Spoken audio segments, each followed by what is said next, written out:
Hello everyone and welcome back to my another new video. পুজোর তো আর হাতে গোনা কয়টা দিন, তো তোমাদের সবার কি শপিং হয়ে গেছে?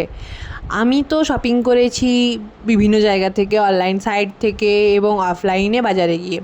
তো চলো আজকে শেয়ার করি আমি শপিং কী করলাম আর কোথায় কোথায় করলাম। আর তার আগে সাবস্ক্রাইব করে দিও আমার চ্যানেলটাকে, আর কমেন্ট করতে কিন্তু ভুলো না, কমেন্ট করলে আমার কিন্তু বেশ ভালো লাগে। তো ছোটোবেলায় তো মা আর বাবাই বাজার করতে যেত, মানে পুজোর বাজার আমার আর দিদির জন্য। কিন্তু তখন কি হতো জানো, মা যাই আনতো কোনোটাই পছন্দ হতো না। তো মা একদিন রেগে গিয়ে বলল যে ঠিক আছে, এবারে পুজোর বাজার আমি না, তোরা নিজেরা গিয়ে করবি। তো তারপর থেকে আমরা যাই।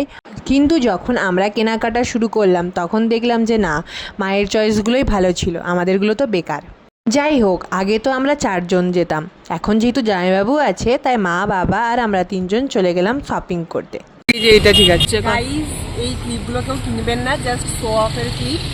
একদিন করলে তারপরের দিন সব খুলে যায়, ঠিক আছে? তো একদম কোনোদিনও এগুলো কিনবেন না। আমি কিনে নিয়েছি ভুল করে। তাহলে তুই কিনেছিস কেন? আরে ভুল করে কিনে নিয়েছি, ট্রেন্ডিং দেখে কিনে নিয়েছি।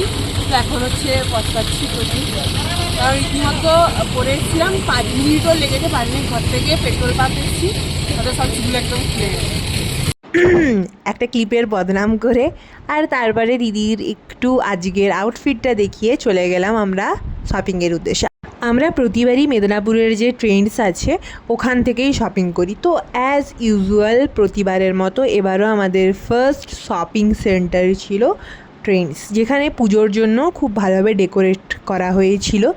আর আমার ভিড় দেখলে সত্যি কথা বলতে খুব ইরিটেট লাগে, সাফোকেট লাগে, বাট স্টিল ওখানে গিয়ে দেখছি আজকে প্রচুর ভিড়। আর বাবা মা অলরেডি আগে ঢুকে গিয়েছিল, আমরা তেল ভরাতে গিয়ে একটু লেট করেছিলাম তাই পরে ঢুকলাম। ভিড় দেখে আমার একটু বিরক্ত লাগছিল বটে, কিন্তু যাই হোক, মা অলরেডি আমাদের জন্য ড্রেসগুলো সিলেক্ট করে রেখেছিলো। তার মধ্যে ছিল এই সাদা রঙের টপটা, যেটা আমার খুব ভালো লেগেছিলো, এ লাইন কুর্তি টাইপের টপ। তো আমার খুব ভালো লাগে, তোমরা অলরেডি শর্টসে দেখেছো যে আমার এই ধরনের কুর্তি, মানে শর্ট কুর্তিগুলো পরতে খুব ভালো লাগে। অ্যান্ড আফটার দ্যাট আমি অনেক ড্রেস ট্রাই করেছি, কোনটা নেব না এইসব ভাবতে ভাবতে আমার টাইম কেটে গেছে। আর আমার এত বোর লাগছিলো, আর এই জন্যই আমি অনলাইন শপিংকে বেশি প্রেফার করি। যাই হোক, বেশি ভাবনা চিন্তা না করে এর মধ্যে একটাকে চুজ করে নিয়েছিলাম। আর তারপরে শুরু হলো আমার মা আর দিদির শপিং করা।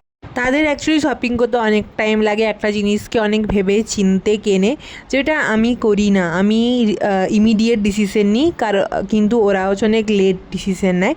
যাই হোক, আমি খালি এইটাই দেখাচ্ছি, কারণ আমরা যেহেতু খালি কুর্তি কাউন্টারেই ছিলাম, তো ওগুলোই আমি দেখালাম একটু একটু, তাও আবার।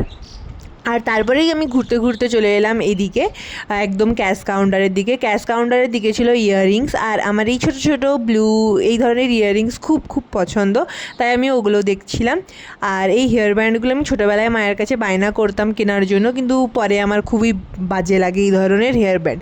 তবে এবারে ট্রেন্ডসে গিয়ে দেখলাম একটা ভালো কালেকশন, মানে আমার পছন্দের কালেকশন, যেটা ওয়াচ কালেকশন রেখেছে, যেখানে আমার এত ভালো লাগছিলো। সোনাটা থেকে এভরিথিং ভালো ভালো ব্র্যান্ডেড ওয়াচ ছিল, কিন্তু বাজেট ছিল না যেহেতু, তাই চলে গেলাম দোতলায় জেন্টস কালেকশন আছে, ওখানে বাবা আর জামাইবাবু অ্যাকচুয়ালি ড্রেস দেখছিল।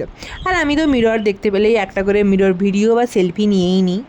সত্যি কথা বলতে জেন্টস কালেকশনে আমার কোনো রকমের কোনো ইন্টারেস্ট ছিল না, তাই আমি শ্যু কালেকশনে গিয়ে শ্যু দেখছিলাম। আর তারপরেই দেখলাম জামাইবাবু বেরিয়ে এসে বলছে এটা আমার পছন্দ না, আর বাবারও এটা পছন্দ হয়নি। বাবা যেগুলো পরেছিল কোনোটাই বাবার পছন্দ হয়নি, আর বাবার পিছনে পিছনে বেরোচ্ছে জামাইবাবু, তারও নাকি পছন্দ হয়নি। আর আমার মতো কারা কারা আছে বলো তো, যারা বাচ্চাদের ড্রেস দেখতে পেলেই পরার জন্য খুব মজা লাগে, যে যদি আমি বাচ্চা হতাম তাহলে হচ্ছে আমিও এই সুন্দর সুন্দর কিউট কিউট ড্রেসগুলো পরতাম। তারপরেই আমি নিচে এসে জুতো ট্রাই করছিলাম, কিন্তু ওখানের একটা জুতো আমার সাইজে হয়নি। তো আমি ভাবলাম যে বেকার বাদ দাও, জুতো ট্রাই করে কোনো লাভ নেই, পরে শ্রীলেদার্স থেকে কিনে নিলেও হবে। তারপরে শুরু হলো বোরিং টাইম পাস। আমার মা, দিদি, বাবা, জামাইবাবু সবাই হচ্ছে শপিং করছিল, আর আমি দিকে নিচে বসে বসে ভিডিও বানাচ্ছিলাম, দেখছিলাম লোককে। কিন্তু আমার মা আর দিদিকে দেখো, তারা টায়ার্ড হয়নি কোনো দিক থেকে, যে তারা একটার পর একটা জামা ট্রাই করেই যাচ্ছিল, দেখেই যাচ্ছিল। আর বাবাও এমনকি টায়ার্ড হয়ে আমার পাশে এসে বসেই পড়েছিল। তারপরে অনেকক্ষণ পর আমি ভাবছিলাম যে জামাগুলো দেখাচ্ছে সেও টায়ার্ড হয়ে গেছে, এবারে ছেড়ে দাও মা, এবারে বন্ধ করো জামা দেখে, এবারে ঘর চলো। যাই হোক ফাইনালি চলে এলো বাবার পকেট থেকে টাকা খসানোর টাইম। তারপরে আমরা পেমেন্ট করলাম, পেমেন্ট করে বেরোনোর পথে আমরা খেলাম ফুচকা। অ্যাকচুয়ালি ট্রেন্ডসের সামনে যে ফুচকা যিনি করেন তার ফুচকার টেস্টটা খুব সুন্দর হয়, তো ওখান থেকে ফুচকা খেলাম। মা খায়নি, কারণ বোধহয় সেই দিনটা বৃহস্পতিবার বা এরকম কিছু একটা ছিল। তো আমি, বাবা, জামাইবাবু আর দিদি খেয়েছিলাম ফুচকা। যে জামাগুলো কিনেছি সেই জামাগুলো এখন দেখাবো না, পুজোতে অবশ্যই আমি দেখাবো। চলো এবার তাহলে বাড়ি যাই। কে কে ট্রেন্ডস থেকে শপিং করেছো অবশ্যই কমেন্ট করবে। আজ এতটুকুই, পরে দেখা হবে নতুন কোনো ভিডিওতে। বাই।